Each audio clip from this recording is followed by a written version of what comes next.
Ayo simpan hartamu di langit. Infak dan sodakoh Bank Syariah Indonesia, nomor rekening 10352082887. Bank Muamalah, nomor rekening 301021555 atas nama Yayasan Khalid Basalamah. Jazakumullahu khairan. Assalamualaikum warahmatullahi wabarakatuh. Alhamdulillah wassalatu wassalamu ala Rasulillah. Segala puji dan puja kehadirat Allah Subhanahu wa taala, juga salawat dan taslim kepada Nabi besar Muhammad sallallahu alaihi wa ala alihi wa sahbihi wasallam. Ketemu lagi teman-teman sekalian dalam majelis ilmu kita walaupun online, semoga dengan keikhlasan, dengan ketulusan dan mengharapkan ridha Allah Subhanahu wa taala, ini semua dicatat pahala yang sempurna dan bisa menjadi ilmu yang bermanfaat. Allahumma amin. Kita akan membahas kembali pada buku kita kumpulan doa dalam Al-Quran dan Hadis yang ditulis oleh Syekh Sa'id Waqf Al-Qahtani rahimahullah. Dan kita akan masuk ke judul baru setelah yang lalu kita membahas bab ke-33, masalah zikir setelah salam sholat witir. Yaitu bab ke-34 yang kita bahas sekarang insyaAllah, bab tentang doa penawar duka dan kesedihan. Dalam pembukaan kita, saya perlu menjelaskan ada sunnatullah atau sistem yang sudah Allah buat. Kita mau nggak mau, kita harus lalui di muka bumi ini. Dan umumnya berpasang-pasangan. Ya, seperti misalnya adanya masa muda dan masa tua. Adanya sehat dan ada sakit. Ada lapar, ada kenyang. Ya, ada senang, ada sedih. Ya. Ada laki-laki, ada perempuan. Ya. Ada malam, ada siang. Semua ini berpasang-pasangan. Begitu juga ada hidup, ada mati, ada dunia, ada akhirat, dan ada surga dan neraka nanti di sana. Orang yang memahami tentang masalah sunnatullah atau sistem ini, mereka akan sangat mudah melalui kehidupan ini. Karena mereka menyadari, di saat mereka muda, mereka akan tua satu waktu. Jadi di masa tua itu, mereka bisa menerima. Sudah mulai melemah tubuhnya, rambutnya yang tadinya hitam, sekarang sudah mulai memutih, ya. Kekuatannya berkurang, kulitnya mulai keriput, ya. Angka umur terus bertambah, 40, 45, 50, 55, 60, 65, dan seterusnya. Akhirnya akan ditutup dengan kematian. Tapi dia bisa menerima. Dia tidak akan memaksakan diri untuk menjadi mudah lagi. Maksudnya, seperti kehidupan masa muda dia dulu. Ada memang fase-fasenya. Jadi dia tidak perlu paksakan diri misalnya harus menyemir rambutnya menjadi hitam semuanya kembali. Walaupun menjaga kerapian dan kebersihan boleh. Dan menyemir rambut selain warna hitam dibolehkan dalam syariat. Karena ayah Abu Bakar Abu Quhafa radhiyallahu anhu majma'in di pembebasan kota Mekah, waktu dia masuk Islam di tangan Nabi SAW, Nabi melihat rambutnya, alisnya, jenggotnya semua putih. Maka Nabi SAW bersabda kepada Abu Bakar, bawalah dia kepada salah satu istrinya, biarkan diwarnai dan hindarilah warna hitam. Karena warna hitam menipu. Kalau sudah tua lalu dihitamkan kembali kan bisa menipu. Dilarang. Nabi SAW melarang. Beliau mengatakan dalam riwayat lain, dan jauhilah warna hitam. Warna coklat, ya, warna kemerah-merahan, itu semua adalah hal yang dibolehkan. Walaupun tidak ada ubannya ya, boleh juga dilakukan. Tetapi tidak boleh dikembalikan ke warna hitam. Cuma yang saya ingin titik beratkan bukan masalah itunya. Bagaimana seseorang yang faham sebagaimana ada fase masa muda, ada fase masa tua. Di masa tua dia enjoy saja. Nggak jadi beban gitu. Oh bapak sudah tua, ibu sudah tua. Iya alhamdulillah. Allah masih kasih umur. Dia bisa menerima. Demikian pula pada saat dia sehat. Dia tahu pasti ada namanya sakit. Ya. Tidak mungkin kita dari lahir sampai meninggal itu sehat terus, nggak mungkin. Nah orang kalau faham ini, pada saat dia sakit dia bisa menerima. Karena memang dia tahu ini berpasangan, tidak bisa dipisahkan satu sama yang lain. Walaupun nanti kadar berat ringannya penyakit tergantung Allah SWT uji dia. Tapi pasti orang itu sakit, nggak mungkin tidak. Sebagaimana dia kenyang sekarang, dia akan lapar. Sebagaimana dia lapar, dia akan kenyang. Sampai ajalnya datang. Begitu juga sebagaimana dia hidup di dunia ini, dia akan mati. Sebagaimana ada kehidupan dunia ini, akan ada akhirat. Sebagaimana ada surga, ada neraka. Gitu kan. Begitu juga kita masuk ke bahasan kita masalah ada senang dan ada sedih. Ada saatnya di mana kita senang, kita gembira, tertawa, tersenyum, ya, makan makanan enak, segala macam lah. Ada saatnya Allah uji kita dengan sedih. Ya. Allah sebutkan dalam Al-Quran, dalam surah Al-Baqarah, ya, ayat 155, A'udzu billahi minasyaitonir rajim wa lanabluwannakum bisyai'in minal khaufi wal ju'i wa naqsin minal amwali wal anfusi wath thamarat wa basyiris sabirin. Kami pasti menguji kalian.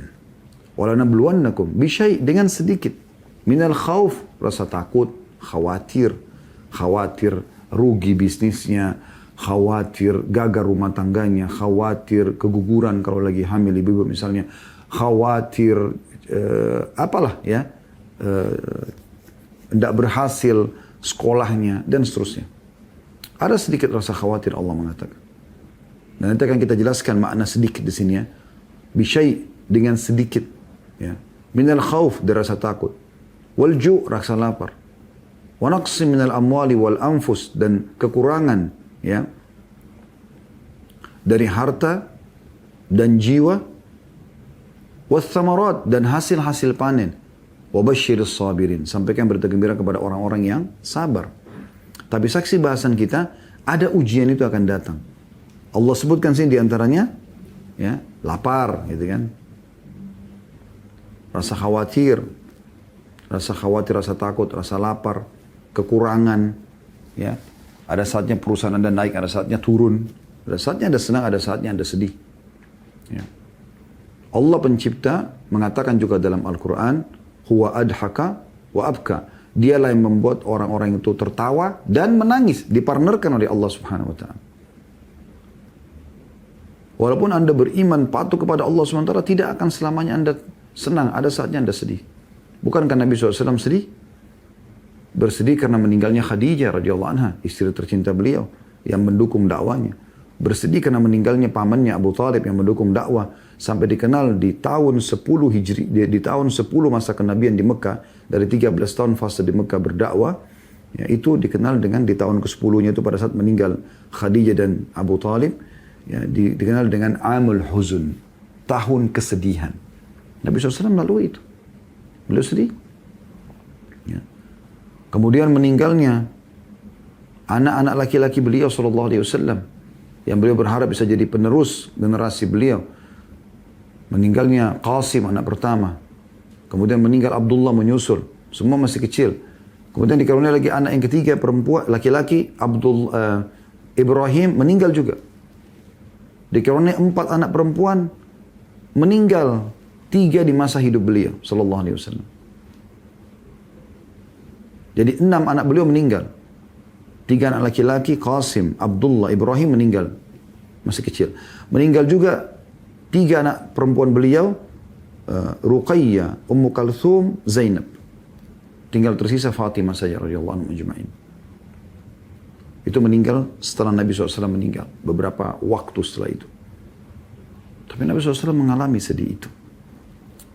Nabi SAW juga mengalami kekalahan di perang Uhud. Kalau kita pikir-pikir harusnya Nabi nggak kalah gitu kan. Tapi Allah mengatakan wa tilkal ayyamu nudawiluha bainan nas. Begitulah hari-hari kami putar di antara manusia. Ada saatnya mereka senang, ada saatnya mereka sedih, ada saatnya mereka di atas, ada saatnya mereka di bawah. Ada saatnya mereka sakit, ada sehat, ada saatnya mereka sakit. Fahami ini teman-teman sekalian, ini sunnatullah. Dengan begitu, manusia menyadari bahwasanya dia makhluk. Di saat-saat genting kita butuh kepada penopang kita. Siapa yang akan menolong kita? Di saat kita sudah bicara sama dokter, dokter cuma mengatakan kami akan berusaha maksimal. Di saat kita lagi terlibat, kita bicara sama teman-teman, mereka hanya mengatakan saya coba carikan bantuan. Di saat lagi ribut rumah tangga Anda ingin sekali ada yang menengahi, mereka cuma bisa berusaha. Nah Allah sang pencipta menjadikan itu supaya Anda kembali kepadanya. Andai saja setiap orang di antara kita memahami teman-teman sekalian, setiap ada cobaan datang, sebenarnya bentuk kasih sayang Allah kepada dia agar dia kembali kepada Tuhannya dan dia tidak komunikasikan sama manusia terlebih dahulu, tapi langsung kepada Tuhannya. Dia wudu, dia sholat, di atas sejadah, dia mohon kepada sang pencipta Allah sambil berdoa kepadanya, maka Allah akan datangkan orang-orang yang tepat yang membantu dia dalam permasalahannya itu. Cuma sayangnya teman-teman sekalian, kita tidak faham masalah ini. Kita lebih banyak larinya kepada manusia dulu. Sakit dokter dulu. Psikiater dulu. Ya. Atau pala psikolog dulu. Ya. Para orang-orang yang kita anggap bijak dulu untuk memecahkan rumah tangga kita misalnya. Permasalahan rumah tangga. Tidak kepada Allah subhanahu wa ta'ala. Akhirnya kita bisa ketemu orang tepat, bisa ketemu orang yang tidak tepat. Coba Anda kembali kepada hal yang tepat, yaitu kembali kepada Tuhan Anda Allah subhanahu wa ta'ala. Karena kalau kita sedang ada nikmat teman-teman sekalian, yang ciptakan kita siapa? Allah. Yang ciptakan nikmat itu Allah. Yang bisa mempertahankan Allah. Kalau kita lagi ada musibah, yang ciptakan kita Allah. Yang ciptakan musibah itu Allah. Yang bisa mengangkatnya hanya Allah. Dan ini semua hal yang harus difahami sebagai pondasi dasar dalam bahasan kita. Nah, kemahamurahan Allah subhanahu wa ta'ala, Dia menyiapkan untuk kita perangkat-perangkat dalam menghadapi cobaan tersebut. Supaya kita bisa melaluinya. Selain Allah berikan kita akal untuk bisa berpikir, Allah berikan kita hati nurani untuk merenung, Allah juga berikan di sekitar kita perangkat. Kalau kita perhatikan baik-baik, ada banyak. Seperti misalnya kita sakit, ada obat-obatan, ada dokter, ada masalah. Kita ada orang-orang juga yang menghadapi masalah seperti kita. Kemudian ada juga mungkin orang yang bisa kita konsultasi atau komunikasi sehingga dia memberikan solusi-solusi minimal ide. Ada juga orang yang memberikan kita jalan keluar, cukup banyak. Berapa banyak di antara kita yang pernah terlilit utang lalu ada yang lunaskan utangnya. Dia sakit, kemudian dia cocok dengan dokter dan resepnya, kemudian dia sembuh. Dihadapi masalah rumah tangga lalu terpecahkan, saling memaafkan, kemudian akur kembali. Belum punya anak, lalu konsultasi dengan dokter cocok, lalu kemudian hamil dan punya anak, dan seterusnya. Ya. Nah, Allah memberikan kepada kita solusinya, ya, kembali kepada Dia dulu. Itu yang pertama. Kembali kepada Allah subhanahu wa ta'ala. Coba resep ini teman-teman, sederhana sekali.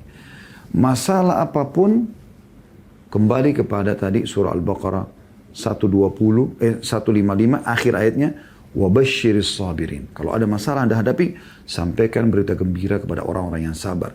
Siapa orang yang sabar? Itu ya Allah. Allah mengatakan di 156-nya. Lanjutannya langsung ya. Alladzina idza asabathum musibatun qalu inna lillahi wa inna ilaihi raji'un. Yaitu orang-orang yang kalau ditimpa musibah, mereka ketemu temannya, konsultasi sama atasannya, ya, ke dokter, enggak. Mereka langsung kembali kepada Tuhannya. Mereka mengatakan, sesungguhnya kami milik Allah dan kami akan kembali kepada Allah. Apa kata Allah SWT? Ulaika alaihim salawatu min rabbihim wa rahmah. Mereka lah orang-orang yang akan mendapatkan salawat, solusi dari Allah ini, rahmat Allah. Ulaika alaihim salawatu min rabbihim wa rahmah wa ulaika humul muhtadun. Dan mereka adalah orang yang mendapatkan petunjuk yang benar. Nanti Allah datangkan obat yang cocok, dokter yang cocok, peminjam modal yang cocok, ya, dan seterusnya. Nah, ini poin yang perlu kita pahami di awal sekali bahasan kita. Nah, salah satu yang Allah ajarkan kepada kita pada saat kembali kepada Dia, selain mengucapkan tadi kalimat istirja namanya, Inna lillahi wa inna ilaihi raji'un. Kami milik Allah, kami akan kembali kepada Allah. Ya. Dalam ayat Al-Quran dari Al-Baqarah 156. Di dalam hadis Nabi SAW, Nabi tambahkan doa ini dengan sebuah kata atau beberapa kata. Ya. Allahumma ajurni fi musibati wa khlif li khairan minha. Allahumma ajurni, setelah mengatakan inna lillahi wa inna ilaihi raji'un. Kami milik Allah, kami akan kembali kepada Allah. Allahumma ajurni. Ya Allah, berikanlah aku pahala fi musibati, dalam musibahku ini. Wa khlif li khairan minha, dan gantikan aku yang lebih baik daripadanya.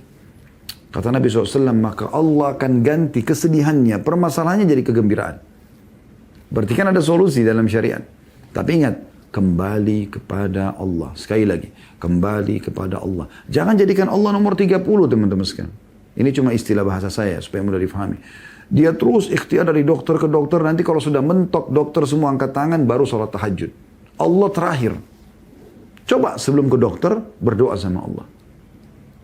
Allah akan datangkan dokter yang cocok buat Anda. Ini poin perlu digarisbawahi teman-teman sekalian. Kembali kepada Allah. Saya pernah membaca kisah seorang dokter spesialis, ya, dari India atau dari Pakistan gitu kisahnya, ya, saya lupa. Namanya pun disebutkan dalam salah satu buku yang pernah saya baca. Tapi kisah nyata, ya, orang ini pernah satu kali naik pesawat, ingin terbang. Kalau saya tidak salah ya, antara India ke Pakistan gitu. Tapi di tengah penerbangan badai dan dipastikan pesawat tidak bisa melanjutkan perjalanan. Kalau dipaksakan ini bisa berbahaya, tidak nampak apa-apa. Maka pesawat harus mendarat darurat di salah satu kota terdekat ada di situ. Intinya mampirlah di kota itu. Pada saat turun, karena dia ada meeting penting, ya, seminar yang dia harus hadir, maka dia pun akhirnya maksakan di bandara tanya, saya harus ke sana, bagaimanapun caranya. Mereka bilang tidak ada solusi lain kecuali Anda naik kendaraan lewat darat. Tapi ini juga berisiko. Badai ini luar biasa. Kalau di atas saja badainya kuat, ya, bagaimana dengan di bawah? Hujan turun, badai. Nggak mungkin gitu. Tapi dia bilang coba. Ada supir yang berani dibayar mahal sama dia, jalan dah. Tapi subhanallah, karena badai begitu kuat, akhirnya tidak bisa jalan, supirnya mengatakan kita nggak bisa paksakan, kita harus mampir. Intinya mobilnya mampir di sebuah rumah, dekat rumah tua, gubuk tua. Dia pun turun di situ, kemudian dia ketuk-ketuk rumah itu, ya kan?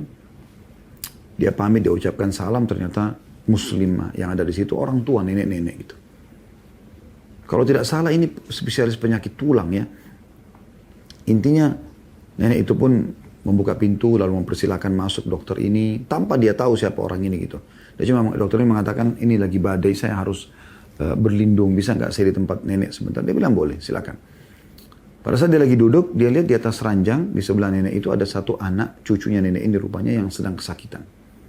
Lalu dia tanya, dia bilang sakit apa cucu anda? Kalau saya tidak salah patah tulang atau apa gitu ya. Terus kata dokter ini kenapa nggak dibawa ke dokter? Dia bilang saya tidak ada biaya. Dan saya pun sudah coba bawa di kota ini ke dokter-dokter. Mereka bilang tidak ada yang bisa tangani. Kecuali ada satu dokter. Lalu disebutlah nama dokter ini. Oleh si nenek tadi. Nenek tidak tahu kalau orang ini gitu. Hanya dia yang bisa tanganin cucu saya. Maka dokter itu tiba-tiba meneteskan air mata. Lalu dia mengatakan begini. Nenek, apa anda tahu? Apa yang anda lakukan selama ini? Dia bilang saya cuma bisa berdoa. Dia bilang saya cuma bisa berdoa, kata nenek itu. Kata dokter tersebut, apa anda tahu dokter? Apa anda tahu bu? Apa anda tahu nenek ya? Kalau doa anda ternyata yang membuat badai ini terjadi. Menurut dia gitu kan. Terjadi. Saya ini adalah dokter si fulan yang disebutkan nama itu. Saya mau berangkat ya, dari negara ini ke negara ini dan di tengah penerbangan badai. Lalu kemudian saya turun, saya paksakan diri untuk naik mobil dan mobil saya berhenti di depan rumah anda. Ini adalah hasil doa anda. Coba bayangkan. Allah datangkan dokter itu ke rumahnya. Dia tidak ada biaya. Masuk akal nggak kira-kira? Kalau akal manusia nggak masuk akal. Tapi begitu memang sunnatullah. Anda kalau kembali kepada Allah dulu, beda hasilnya. Sebelum melakukan aktivitas, berdoa dulu. Makanya Islam mengajarkan sebelum makan, berdoa. Sebelum minum, berdoa. Sebelum tidur, berdoa. Sebelum masuk kamar mandi, berdoa. Sebelum biologis, berdoa. Sebelum keluar rumah, berdoa. Berdoa. Setelahnya, bersyukur kepada Allah. Jadi doa dulu, kembali dulu kepada Allah Azza wa Jalla. Baru anda ikhtiar. Begitu. Ini poin paling penting. Kalau anda selesai dari pengajian ini dan anda cuma bawa poin ini sudah cukup buat saya. Apalagi kalau anda kuatkan dengan apa yang kita baca doa yang akan kita pelajari pada sore ini teman-teman sekalian. Baik, di antara doa yang diajarkan oleh Nabi SAW sebagai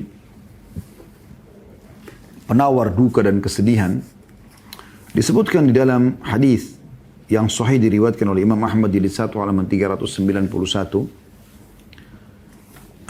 yang berbunyi Allahumma inni abduka wabni abdika wabni amatika nasiyati biyadika madin fiyya hukmuka adlun fiyya qada'uka as'aluka bikulli ismin huwa lak sammayta bihi nafsak أو أنزلته في كتابك أو علمته أحدا من خلقك أو استأثرت به في علم الغيب عندك أن تجعل القرآن ربيع قلبي ونور صدري وجلاء حزني وذهاب همي. Artinya, saya baca dulu global arti baru kita masuk ke kandungan makna-maknanya ya. Allahumma inni abduka, ya Allah sungguhnya aku adalah hambamu. Wabni abdika, dan anak hambamu, maksudnya ayahku adalah hambamu juga. Wabni amatika, ini wabni abduka artinya dan anak hamba laki-laki, maksudnya ayahku ya. Wabni amatika, dan anak dari hamba perempuan, maksudnya anak perempuan, maksudnya ibuku. Nasiyati biyadik, ubun-ubunku ada di tanganmu. Maksudnya aku hidup dan aku mati sesuai dengan keputusanmu ini. Madin fiyya hukmuk, akan berlalu semua keputusanmu. Hukummu berlaku pada diriku. Adlun fiyya qada'uk, dan sangat adil keputusanmu kepadaku atau untukku. As'aluka bikulli ismin huwalak, aku memohon kepadamu dengan setiap nama yang engkau miliki. Sammaita bihi nafsak, engkau menamakan itu untuk dirimu sendiri. Au anzaltahu fi kitabik, atau engkau menurunkan ya di dalam kitab sucimu. Au 'allamtahu ahadan min khalqik, atau engkau ajarkan kepada seseorang dari makhlukmu. Au ista'tharta bihi fi 'ilmil ghaibi 'indak, atau engkau khususkan untuk dirimu dalam ilmu ghaib yang ada di sisimu. An taj'alal Qur'ana rabi'a qalbi, agar engkau menjadikan Al-Quran ya, sebagai penentram hatiku. Wa nura sadri, dan cahaya dadaku. Wa jila'a huzni, dan pelenyap kesedihanku. Wa dhahaba hammi, dan juga penghilang dukaku. Doa ini teman-teman sekalian, doa yang luar biasa mulianya. Luar biasa. Dan hanya akan mengetahui nilainya, kenikmatannya dalam bacaan, ya. Apalagi kalau dia faham artinya. Orang-orang yang pecandu doa, tanda kutip. Orang yang gemar berdoa, gemar melibatkan Tuhan dalam hidupnya. Orang-orang beriman, orang yang mukhlis, yang ikhlas kepada Tuhannya. Dia selalu ingin mencari doa apa lagi yang harus saya baca, gitu kan. Diberikan doa ini oleh Nabi SAW. Dan dalam hadis disebutkan siapa yang membaca doa ini, maka Allah akan ganti kesedihannya menjadi kesenangan. Kita coba bedah doa ini menjadi beberapa bagian. Bagian pertama tentang masalah pengikraran keberadaan Allah dan kemahakuasaannya terhadap diri kita. Yaitu mulai dari potongan Allahumma inni abduka. Ini penundukan. Kita menundukkan diri kita. Ya Allah, sungguhnya aku adalah hambamu. Hamba. Hamba itu berarti full dimiliki oleh tuannya.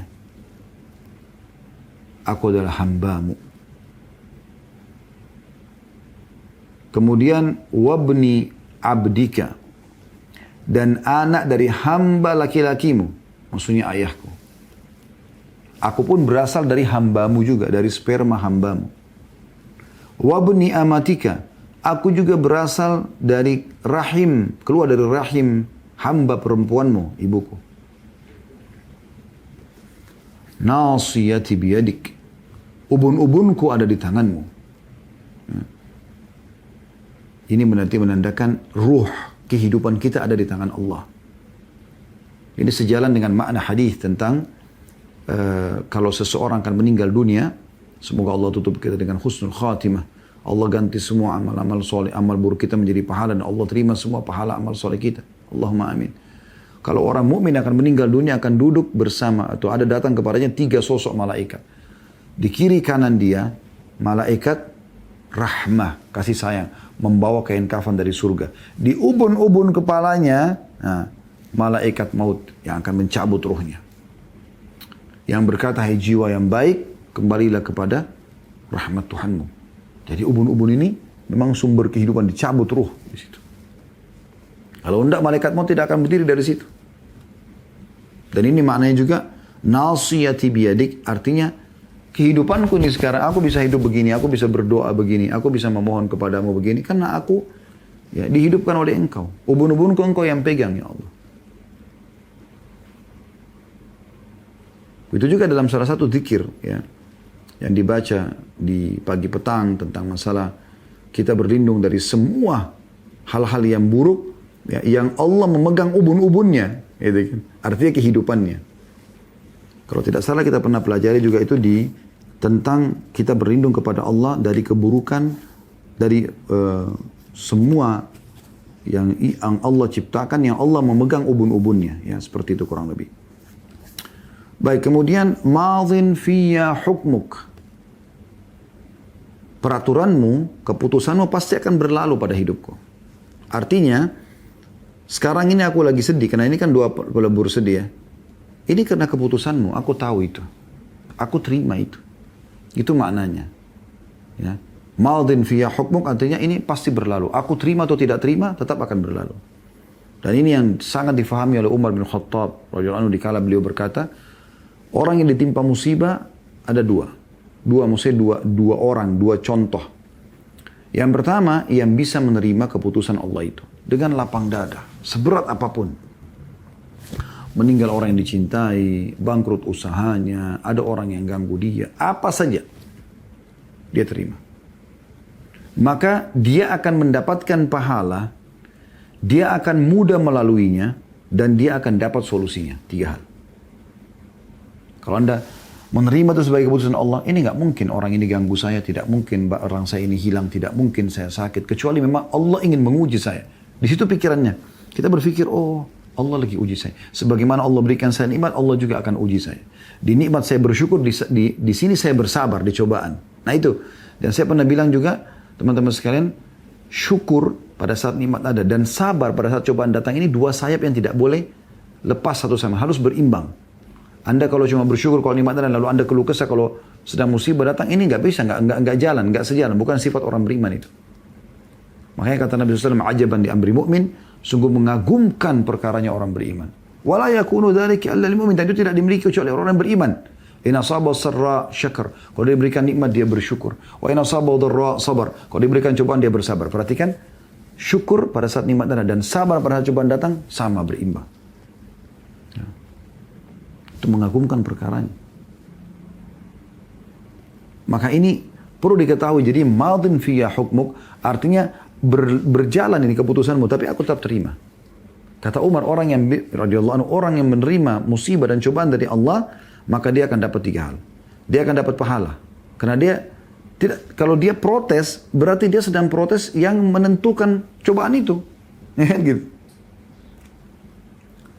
Kemudian yang kedua adalah dia akan mudah melaluinya. Oh iya, Allah lagi uji saya sakit. Udah, gak apa-apa deh. Allah lagi uji saya bangkrut. Oke lah. Gitulah. Dia mudah lalui karena dia tahu ini adalah sebuah cobaan. Dan yang ketiga, dia akan dapat solusinya. Ya.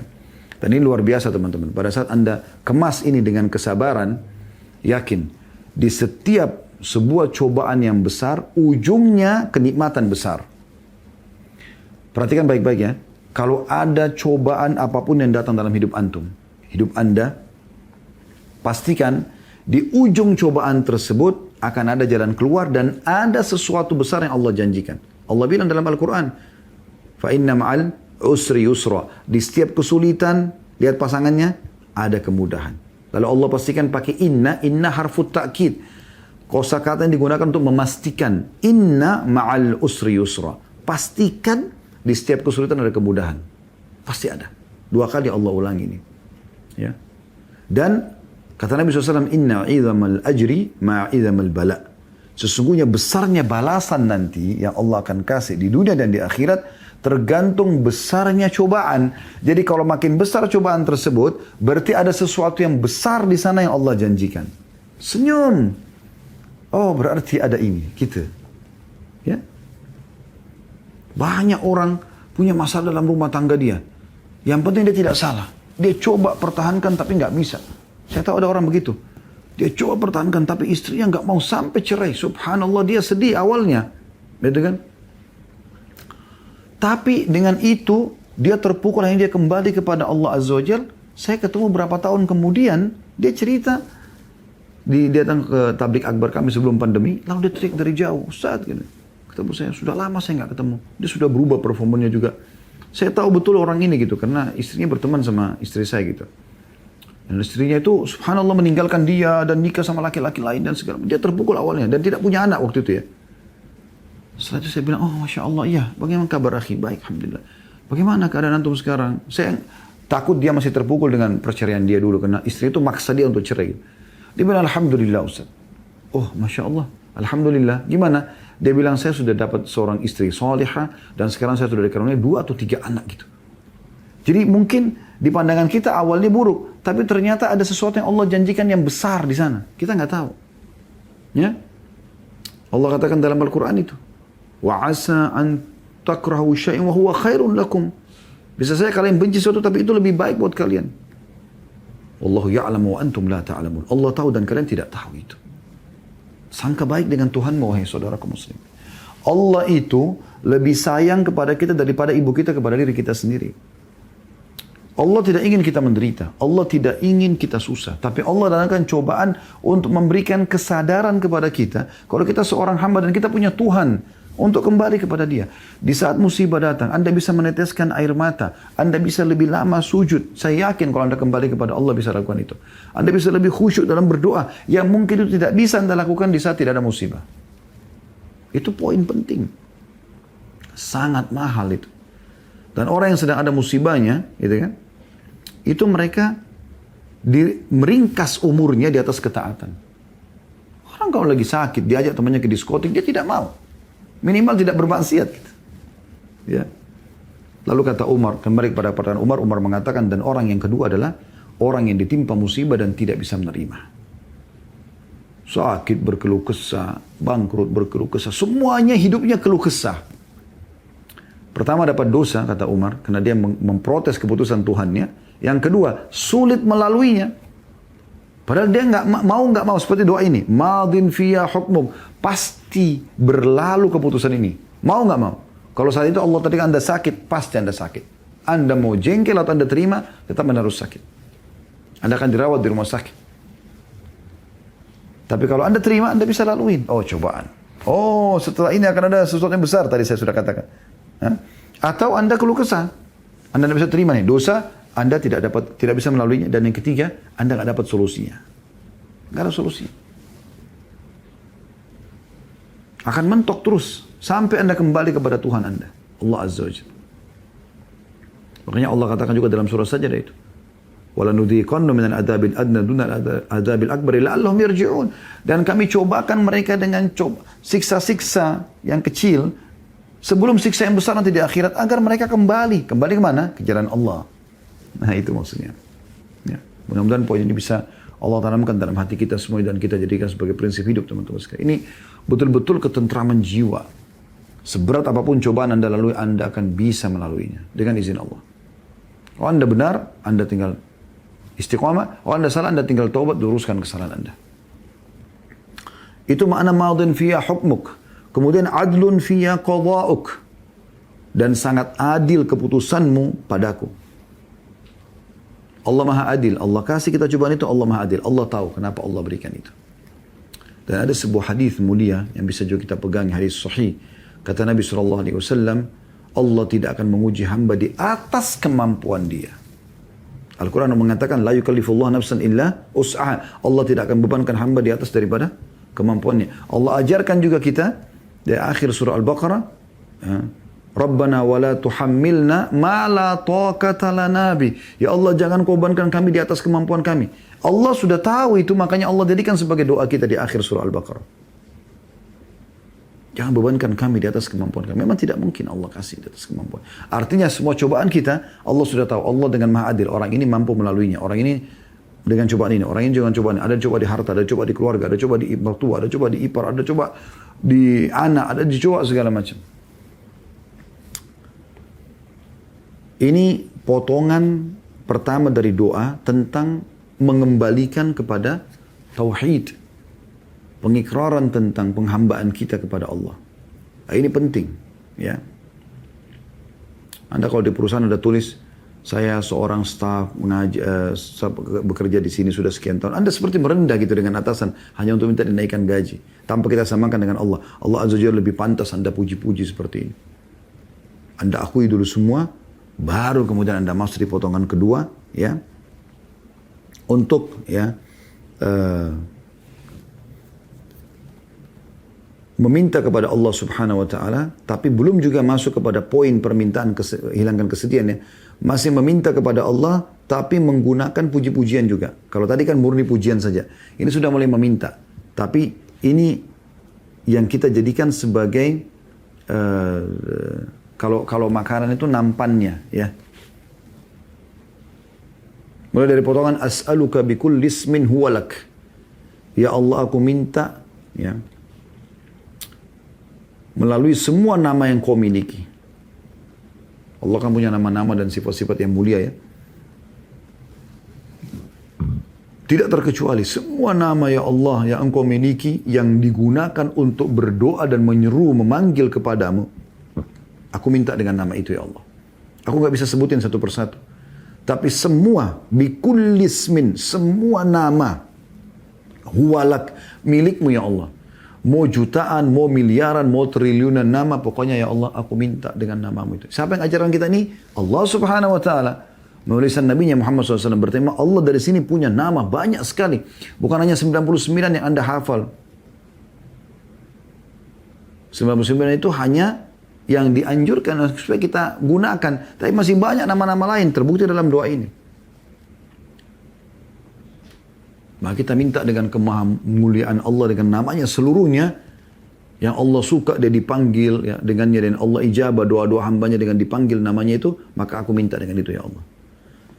Lalu sammaita bihi nafsak, yang engkau namakan dirimu sendiri dengan itu. Au anzaltahu fi kitabik, atau engkau turunkan dalam kitabmu, baik itu kitab semua yang engkau pernah turunkan ya Allah.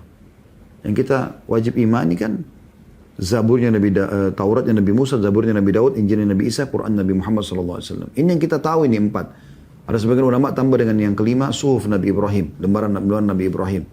Yang Allah mengatakan di akhir surah Al-A'la ya. Inna hadza fi suhufil ula suhufi Ibrahim wa Musa ya.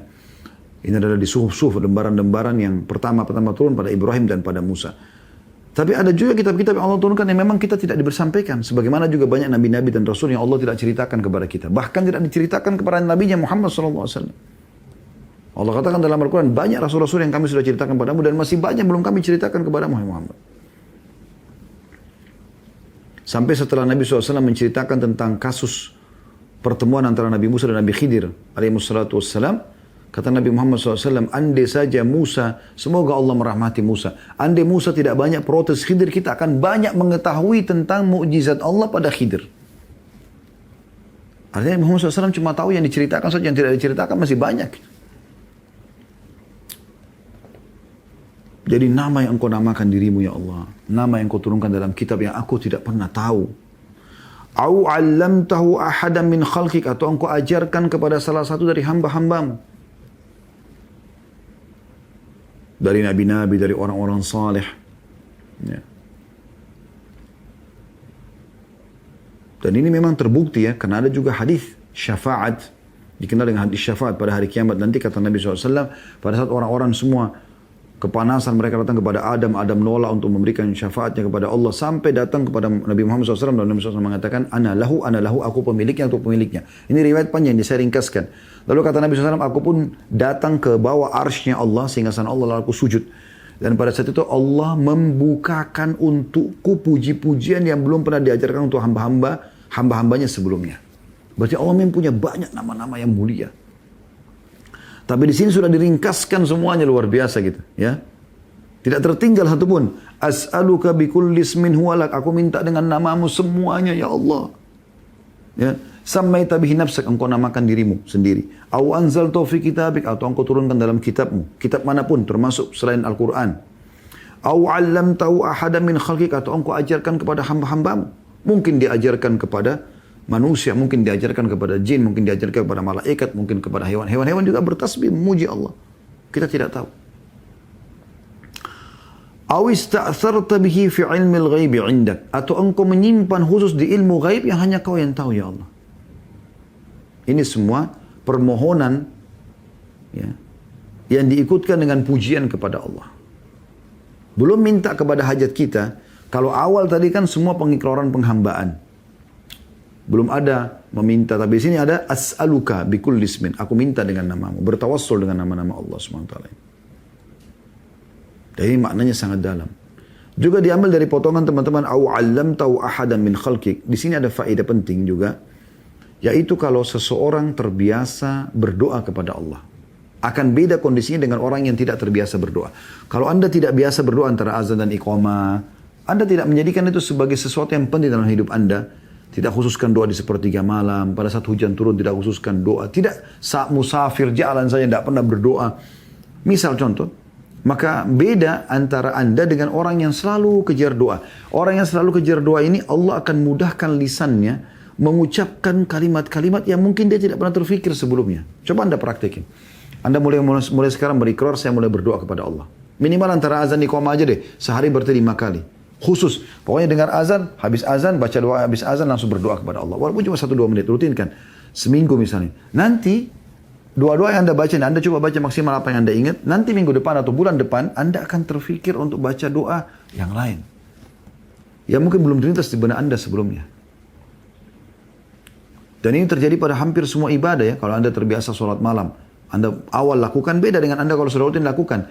Kalau Anda sudah rutin lakukan, Anda akan muncul ide-ide di ibadah itu sendiri. Tadinya Anda cuma baca 1 ayat 1 rakaat atau 2 ayat. Nanti Anda akan mulai baca 10 ayat. Nanti akan Anda baca 100 ayat. Nanti akan Anda baca 1000 ayat per rakaat. Bisa saja. Uthman bin Affan mengkhatam 30 juz di rakaat terakhir witirnya. Kalau Anda mengatakan bagaimana caranya? Tidak masuk akal Anda karena Anda belum pernah melakukan itu. Kalau Anda sudah melakukan banyak ibadah, Allah berkahi nanti akhirnya Allah akan kasih kesempatan. Dan seterusnya. Potongan terakhir dalam atau 2 potongan terakhir ya. Potongan terakhir tepatnya lah dari doa kita ini adalah mulai antaj'alal Qur'ana rabi'a qalbi. Ini permintaannya teman-teman. Agar engkau menjadikan Al-Qur'an sebagai penghibur hatiku. Ya. Berarti semua puji-pujian tadi itu ya, untuk memohon kepada Allah Azza wa Jal agar Al-Quran yang selama ini kita cuman taruh aplikasinya di handphone kita, yang tidak dibaca, tidak direnungi artinya, tidak dihafal ayat-ayatnya, tidak diamalkan dalam sholat dan aplikasi dalam kehidupan sehari-hari, atau Anda beli mushaf, Anda cuma pajang di perpustakaan atau di musola rumah Anda, atau di antara kepala suami istri dengan alasan supaya ada simbol Islam, atau Anda cuma pasang kaligrafi di rumah Anda, sebatas itu saja. Al-Quran itu dalam doa ini menunjukkan dia adalah kunci daripada doa ini. Inti doa ini meminta agar Al-Quran yang memang Al-Quran itu ya ada tertulis di Lauhil Mahfuz. Dan dia sangat mulia Al-Quran itu. Semua yang dinisbatkan pada Al-Quran atau menisbatkan dia pada Al-Quran dimuliakan. Nabi Muhammad SAW termuliakan karena Al-Quran. Al-Quran. Kalamullah, perkataan Allah. Ya. Penghafal Al-Quran termuliakan. Penuntut ilmu yang belajar Al-Quran termuliakan karena Al-Qurannya. Al-Quran ini luar biasa. Kalamullah. Kata Allah SWT dalam Al-Quran, A'udhu billahi minasyaitonir law anzalna hadzal Qur'ana ala jabalin la ra'aitahu khashi'an mutasaddian min khasyatillah. Kalau seandainya kami turunkan Al-Quran di atas gunung, maka engkau akan lihat gunung tersebut hancur lebur. Rontok rubuh semua. Karena tunduk kepada Allah. Ini bukan makhluk Al-Quran. Kalamullah. Dia perkataan Allah. Jangan lihat fisik kertasnya. Isinya itu adalah kalamullah. Pesan Allah kepada kita. Yang hidup dengan Al-Quran, dia akan bahagia. Dia menikmati yang halalnya, dia mengerjakan perintahnya, dia meninggalkan larangannya, adalah sama dengan mengerjakan perintah dan meninggalkan larangan Allah SWT. Karena Al-Quran itu kalamullah. Ini luar biasa kita minta Al-Quran sebagai penghibur hati. Dari sini juga kita ambil pelajaran teman-teman sekalian, ternyata kesedihan itu beranjak daripada hati seseorang. Makanya kalau hati itu tenang, tentram, biar hidup di gubuk kecil, naik kendaraan butut, tidak apa-apa. Makan sebungkus nasi uduk, tidak masalah. Hatinya tentram. Biar dia hidup di istana yang mewah, punya mobil pribadi, pesawat pribadi, punya hotel pribadi, kamarnya mengalahkan hotel bintang 7. tetap aja. Selama hatinya masih sedih, nggak bisa dia tenang.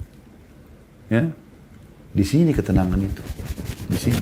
Makanya hati disuruh isi dengan ketakwaan kepada Allah. Kata Nabi SAW, at-taqwa hahuna, diberikan isyarat ke jantung beliau.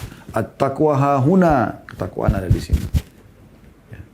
Ini saya tunjuk sebelah kiri dada saya ya, di layar mungkin Anda lihat sebelah kanan. Karena memang kamera begitu, efek kamera. Beliau nunjuk ke jantungnya, ke hatinya. Sallallahu alaihi wasallam. Kalau Anda masukkan ketakwaan di sini, Allah yang ada di sini. Tidak ada makhluk dalam hati Anda. Di sini. Anda masukkan Al-Quran, ya, keimanan kepada Allah, maka betul-betul menjadi penghibur. Wa nura sadri, dan cahaya dadaku. Berarti ada cahaya, ada dada yang gelap? Ada. Kan begitu kata Nabi SAW kan. Kalau seorang melakukan dosa, maka akan dititikkan dalam hatinya titik yang hitam. Dia buat lagi titik hitam lagi, terus sampai menjadi hitam kelam. Dan akhirnya menjadi keras, lebih keras daripada batu. Biar mau gempa bumi, mau longsor, mau apa saja, tidak berpengaruh pada diri mereka. Kalau orang beriman itu yang hatinya peka, yang berisi dengan keimanan. Sedikit saja teman-teman, para salafus saleh itu kalau jalan kakinya kesentuh kaki batu, kesentuh batu kakinya. Inna lillahi wa inna ilaihi raji'un. Ada dosa apa nih?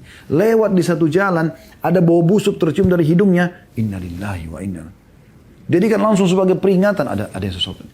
Anda pernah baca tentang kisah Nabi Daud alaihissalam bagaimana Allah uji. Allah mengatakan kami uji dengan melemparkan ya bangkai di depan singgasananya. Lagi tidur singgasana, lagi jadi raja. Tidak ada angin, tidak ada apa, tiba-tiba ada bangkai di depannya. Truk, jatuh. Apa yang terjadi?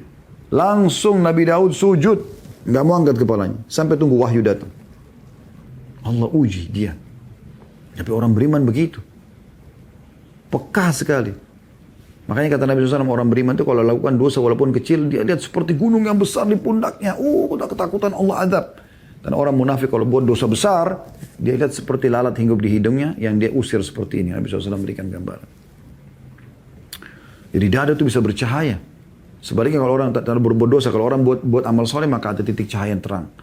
Buat lagi amal soleh titik cahaya sampai hatinya menjadi terang benderang. Bahkan dia bisa menerangi diri dan menerangi orang lain. Karena besarnya cahaya dalam hatinya, dalam dadanya. Kemudian wajila'ah huzni, ya. Dan juga ya, pelenyap kesedihanku. Jila, penghapus, penghilang, lenyap total kesedihanku ini. Gak ada beban. Kalau manusia hanya bisa menghibur Anda sebentar. Selama Allah belum angkat kesedihan tersebut, Anda pulang, Anda sumpek lagi. Dari rumah teman, dia sudah besarkan jiwa Anda segala macam. Dari konsultasi ke seorang psikolog. Juga sama. Cuma besar, Anda datang ke seorang ustadzah, dia cuma bisa kasih Anda tenang. Habis itu Anda pulang, Anda masih sumpek. Selama Allah belum hilangkan. Ini doa diajarkan bisa menghilangkan itu. Wajila huzni. Pelenyap total kesedihanku ya Allah. Wadhihaba hammi. Dan penghilang dukaku. Ham ini bisa bermakna duka, bisa juga bermakna kesedihan. Ham. Ada dua istilah dalam bahasa Arab ya, ham dan gham. Dua-duanya ini kesedihan. Ya. Biasanya kalau dia dari dirinya ya, atau dari orang lain, sama. Penyebabnya apapun, maka dia sedih di situ. Nah ini teman-teman sekalian, doa yang kita pelajari pada kesempatan ini. Masih ada doa satu lagi tentunya, tapi kita tidak selesaikan pada kesempatan ini. Kita akan coba buka pertanyaan, dan kita akan bahas insya Allah lanjutannya di pertemuan akan datang. Masih di bab yang sama ya, tentang masalah ya, penawar duka dan kesedihan.